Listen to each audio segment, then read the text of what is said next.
नमस्कार, प्रबोधनशा न्यूजमध्ये आपले स्वागत। नव्या युगाची नवी दिशा देणारी प्रबोधनशा न्यूज। नवी मुंबईतील कोपरखेरणे येथील भूमिपुत्र व समाजसेवक अविनाश पाटील यांचा वाढदिवस त्यांच्या चाहत्यांनी मोठ्या उत्साहात साजरा केला।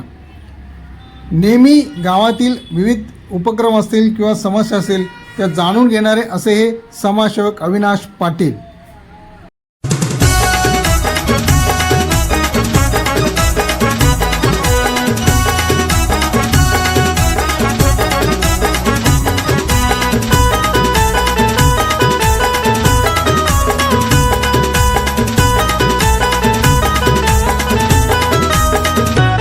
भारी जल्लोष चालला यो आज कोपरखेरणे गावाचा, भारी जल्लोष चालला यो आज कोपरखेरणे गावाचा।